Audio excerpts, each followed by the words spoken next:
You know, if I was in the northern part of the hemisphere, I would say it's another cold winter's day. But we're in the southern part of the hemisphere, and in Namibia specifically, you can't say another cold winter's day because we literally only have cold mornings and cold evenings, and the day is an average day. Yeah. From January 1st to December 31st, every afternoon in Namibia is an average warm afternoon. Yeah. So, yeah, I guess it's another average July day. After my birthday. After Enoke's birthday. Happy belated, by the way. That sounds like a death sentence. Oh, no, come on, man. Thanks. Wishing you 3 things for your life. Success, and success, my brother. Yeah. Anyway, it's another day for the Context Podcast as well. My name is John-Colin Namene, and I'm joined by the ever-welcoming, a day older, Mr. Enoke Kaumba. Welcome, Enoke. Thanks, John-Colin, and welcome to the listeners as well. This is the Context Podcast, the show where we review stories published by the Namibian newspaper during the course of the week. Today, we are looking at the stories that we published last week. And we have a few interesting stories lined up. So first, we are looking at the story that this gentleman here besides me did. The title is Lessons in the Shadow of Death, a story that talks about students that are students and working in the midst of the pandemic. You did the story. Tell us more. So I came across an interesting statistic, right? The Ministry of Health and Social Services, I think 2 weeks ago on a Wednesday, revealed that out of, at the time, the 99,808 cumulative COVID-19 cases, that we had 3,505 of those were healthcare workers. Okay. And this number is quite surprising, but it's a staggering number nonetheless. 12 of those 3,505 workers succumbed to the virus since its outbreak in Namibia on March 13th last year. So I then decided to talk to healthcare workers, but specifically on the ground level and the foundation phases, right? Which are obviously your students, your final year students, your medical interns, and your medical interns, just to find out what a day in their life looks like, just to find out what it is they're actually going through, how the pandemic is affecting them mentally, emotionally as well, spiritually as well. And I found out that it's actually not an easy thing, because I spoke to Giovanni Morora, who is a second year intern, I think, at the Windhoek Central Hospital, and he's telling me that it's basically a very stressful job to have at the moment. They're overwhelmed, right? So his colleagues are catching COVID left, right, and center, and by virtue of that, there's a shortage of staff, and because of that, work becomes so much. So he's telling me that he has to deal with, at the very least, over 14 hours of work in a shift, right? So yeah, it's basically just about that, man. Talking about what the everyday situation or everyday feel is like for a medical intern. Morora tells me that there are usually 4 interns stationed per shift, but sometimes now the one intern has to be directed to the COVID ward, and then the other 3 have to be on general shift, which does make it difficult also, because you do need 4. He told me you can't survive without 4. So I spoke to him, I spoke to another intern as well, I spoke to scholars who've always wanted to be medical students, and now they're grade 12, and the one is telling me that she doesn't want to be a medical student anymore. You put this to them? Yes. I told them, I put this to them. I was like, look, so you've always wanted to be a medical student, right? You've always wanted to be in the medical fraternity, but now it's different because there's a pandemic. So do you still want to be in the fraternity? And the one girl told me that she doesn't want to be a doctor anymore. Oh, shame. She's extremely terrified now of the pandemic. You understand? So it's just the story has so many layers, man. For instance, Murora was telling me as well that sometimes it's so draining, it's so difficult that you just want to go home and not come back the next day, but you have to fight. You have to fight. He told me that he made an oath to always protect and serve people, and that's the spirit that he gets up with every day and marches on and goes and what did you get their feel in terms of if they knew that this is what was going to happen, prior to them choosing this profession? What was their response? Well, again, since Murora was basically, we put his face to the story. Yeah. He told me that he considers himself quite lucky or fortunate to be in this position.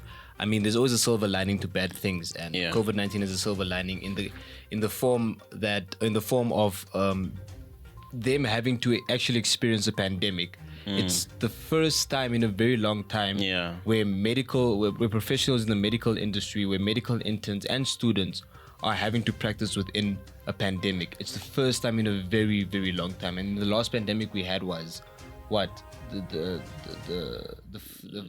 HIV? I guess. Ebola? But it wasn't even as intense as COVID, because COVID is on the surface type of disease, you know what I mean? So this is what So this is what they've always anticipated, or this is what they always knew was sort of expected from them, but they never anticipated it. You understand? So I think that was the interesting thing that he told to me. But like I said, there are many, many, many elements to this. It's just literally, I think what got to me was just, we have to appreciate these guys, man. Like medical professionals, healthcare workers are literally going through, each and every blood, sweat and tear from themselves and from the patients every single day. They go home and they have to act as if nothing happened the 5 past hours, and they've dealt with 2-3 deaths. You know what I mean? Now imagine these guys are only starting out to be in the fraternity now. They are literally at junior level. Yeah. So it's quite interesting. Yeah, I think it's good for them. I mean, if I would have wanted to be a doctor, and as much as it comes with a lot of negatives, but I think this is it. This is why you want to be. Definitely. Yeah. I feel like you are now, fair enough, you're thrown into the lion's den. But isn't that what it's all about? Yeah. Aren't you supposed to have the thrill of, being on your toes 24/7? And yes, it comes at a very costly price, because it's a pandemic and people are really losing their lives, which is an unfortunate thing. But your skills are being harnessed as a medical professional, So I think it's a catch-22, man. It's a double-edged sword. Type of thing, you know what I mean? Interesting story there, John-Colin. Yeah, no, thanks a lot, Enoke. I saw there was another story that made headlines last week, actually. I found this one quite interesting. It was basically talking about government extending the contracts of Anti-Corruption Commission Acting Director General Paulus Noah and his deputy Edna van der Merwe for another month. Now, I was fortunate enough to attend a press conference yesterday with the affirmative repositioning, and I had some very, very interesting things to say about that. Okay, I also got I think before you just continue, I also got a call from, or maybe somebody wanted me to get their views, the political parties. Apparently, tell me what happened. To them, apparently, it's actually a joke. Apparently, that Mr. Noah's contract has been extended because when you extend someone's contract, apparently, although the story says that this is because they want to continue their search. I mean, while they look for the new boss, but according to them, they were like, no, but why would you extend somebody for what? Exactly. When you extend someone's contract, is for it's because you have a good relationship and someone was doing a good job. Apparently, there is nothing that we can remember Mr. Noah of and what he has done. Even the fish rod now has been criticized most of not pursuing the fish rod corruption case that's happening. Apparently, there's no evidence, and I'm wondering what was that in the documentary, in our famous documentary. So, a very, very interesting story there. What happened yesterday? Interesting indeed. No, well, the leadership of the AR basically just shared the sentiments that you mentioned now of the other political parties, that Noah hasn't really done anything in his tenure or 10 years as Director General of the ACC, and that the government should give other people a chance, people that are interested in this position, a chance to actually apply for the position and be at the helm of the Anti-Corruption Commission and see what difference it is that they can actually make, right? And they're basically just saying that Namibians haven't been afforded the chance to show that they can make a difference. But obviously they weren't Was the mayor They there? weren't fond of it. The mayor was there. The chief in charge himself was there. So was he in his capacity as? He was in his capacity as leader of the affirmative repositioning movement. Okay. He said nothing about Windhoek. I remember when I left, Eddie from another news agency asked him a question regarding his mayorship. But I wasn't fortunate enough to be there and hear what he said. I left at that time. So I don't know if he did eventually step into his boots as mayor. Okay. But the entire time I was there, he was in the capacity of leader of the affirmative repositioning movement. Interesting. But interesting indeed. I mean, look, it's a very, very, very, very, I think. But I have a question with regards to the selection process of how the ACC boss. I mean, there hasn't been any change for, I think, for 17 years now or 18. I'm not As sure. far as I can remember, Enoke, I'm only 23 years old. Yeah. As far as I can remember, I only know Paulus Noah as the acting director or the director general of the ACC. I don't know anyone else. All right. So now the president is the one who has the directive to select him. Well, what happens in the selection process? Well, as far as I'm concerned, and correct me if I'm wrong, I do speak under correction. The president has the prerogative to appoint anyone on any position or any public office position. So that's your ACC, that is your Public Sparrow Commission, POBC. I just forgot what the acronym actually stands for, but Governors. POBC.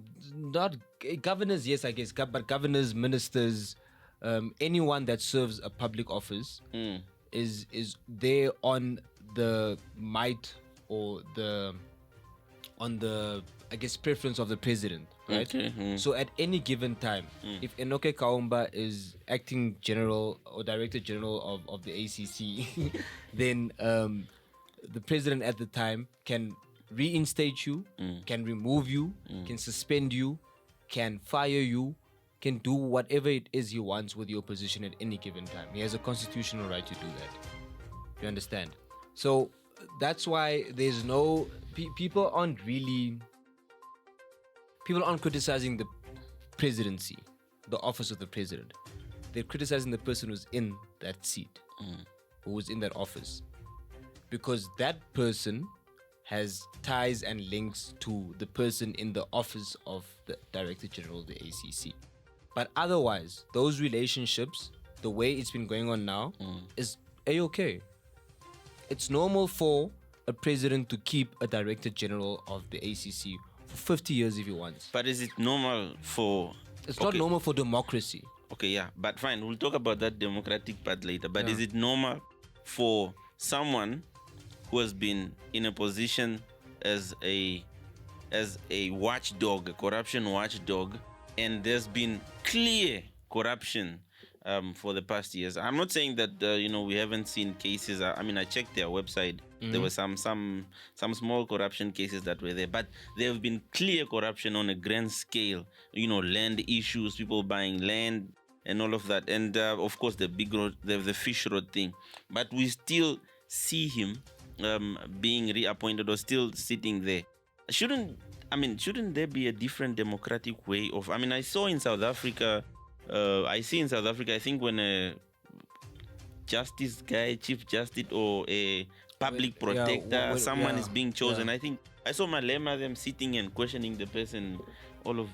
It's interesting you bring that up. I'll come back to your point now. Yesterday I was at the press conference as well. Yeah. So the office of the ombudsman is going to be vacant very soon, right? Ruth Herunga is in any case. So she was shortlisted for the position of the ombudsman, right?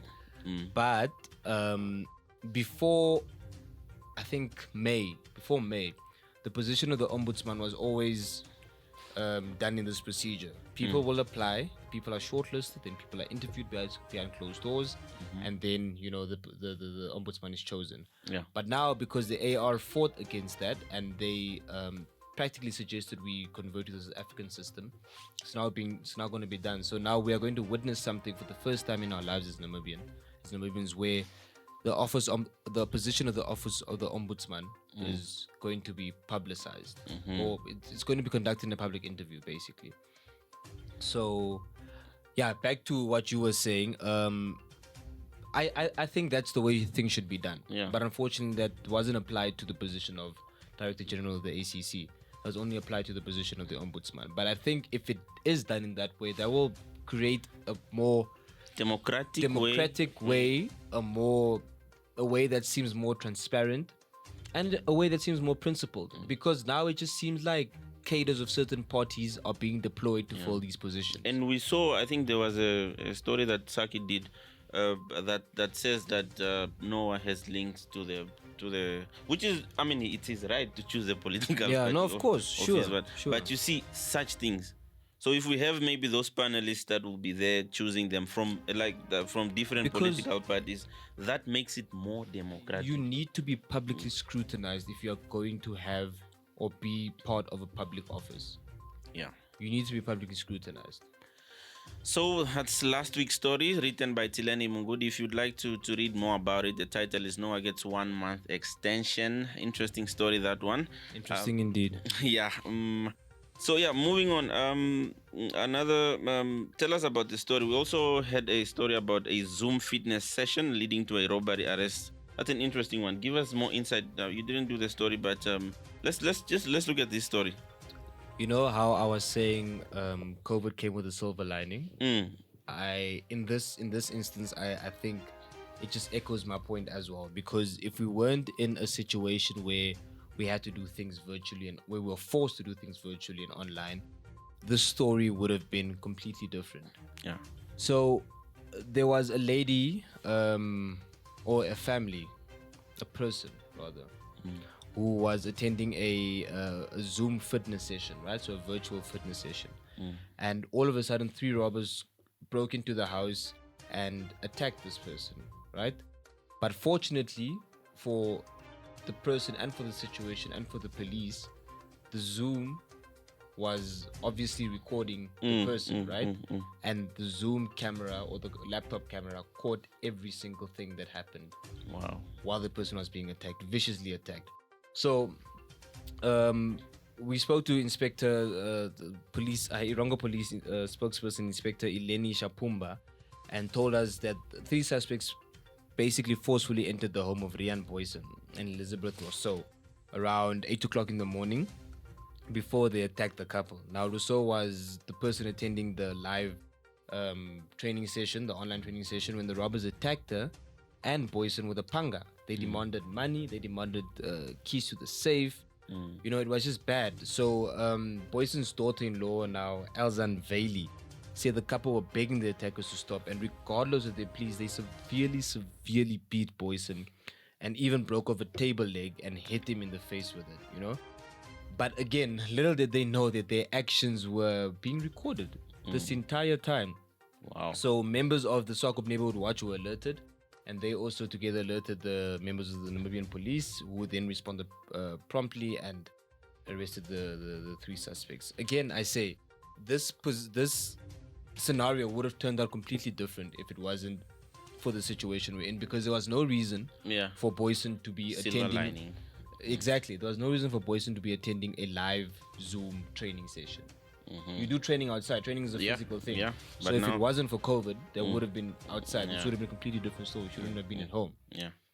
So I think it's a silver lining, man. But what's interesting about the story is as well, so the couple have an African grey parrot, right? Whose name is Zoe. And during the attack, Zoe hid in a laundry basket and she only showed herself late in the afternoon. Wow. So I think that was quite interesting as well. It's obviously a sad story. Yeah, scary also. I saw the pictures on the front page. It was a bloody scene. It was a bloody yeah, scene. but it's good. I mean, it speaks to, I don't know what the police plan is when it comes to working to combat crimes in terms of using technology to enhance their defensive mechanism, or the catching, or just their defense mechanism in terms of catching the criminals and all of that. You know, this Google map stuff, location, tracing phones and all of that. I don't know. Maybe it speaks more. If they are doing it, it's good. If they are not doing it, this is, I think, a good indication. And they should. And a step to the right direction, that they should really invest into more technology, CCTV and all of those things. But then that comes with it. I can tell you this, Enoke. I'm not sure what the Namibian police is doing, but I know the Windhoek City Police is doing something about sort of camera CCTV work in terms of curbing crime. Just before I came to the Namibian, I visited Inspector, what's his name? He's the chief inspector of the city police. Kanime. Inspector Kanime. He showed me to a room. So it's practically a CCTV room, right? That probably has a good, 14 monitors? Like a control room for the city. Basically control room for the city. Okay. And these also on a screen, they have, I think, six cameras, right? Different areas in Windhoek, right? So they have a monitor for Katutura, they have a monitor for CBD. Yeah. But he's basically telling me that these monitors are situated and located in a position that basically has an overview of the hotspot areas, basically. So, I mean, I know the city police is doing something about that. I'm just not sure about the Windhoek police. But Kanime was even showing me that, they've managed to catch a bunch of criminals using that system. So, I know that the city police is doing something about it. I would just implore the Windhoek City Police to the Namibian police, I beg your pardon, to do more. And lastly, we end today's show on a very, very unfortunate note. The Brave Warriors have been knocked out of the Cosafa Cup. In actual fact, we have a new champion, don't we? Bafana. Yeah.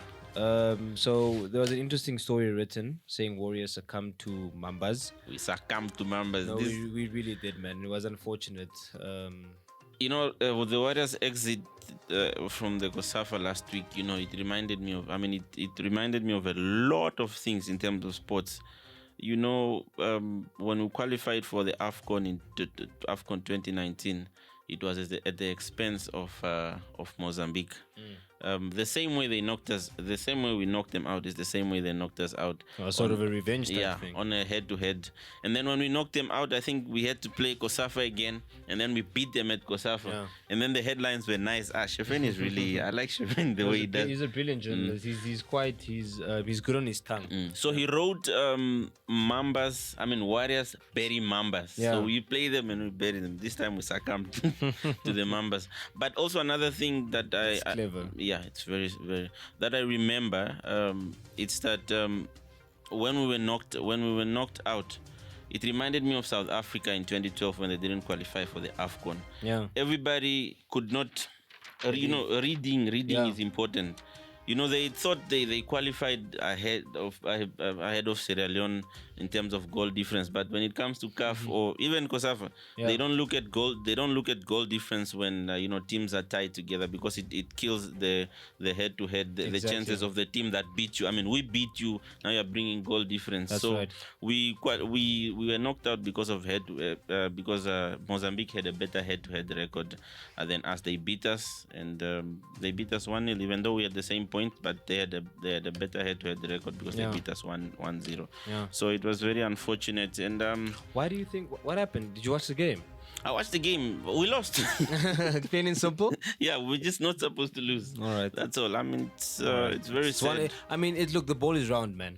It's one of those. You either lose or you win. That's how sports works. Yeah. I was hoping that the Warriors are gonna, bring some pride or some happiness. But they did make us proud. Yeah. Let's be fair. Let's be fair to the boys. They did make us proud. Yeah. Next time, boys. Yeah. Let's hope we can suck some joy from the Olympics. We're really wishing our athletes in Tokyo all the best. Have they left yet? I think some are gone. I know Michael Diekman is in Tokyo already. Yeah, I don't know about the others. The ladies, last time I checked, I think if they don't leave today, they should leave tomorrow. I think there's just 2 days left before they go. So when I was listening to radio this morning, I think I heard they are still not gone. So yet, yeah. But yeah, that was the context. That was the context indeed. We look forward to bringing you another fun-filled, story-filled episode next week. Thank you for listening. Thank you for joining. And thanks for being with me today. And until next time, my name is John-Colin Namene, and it's cheers.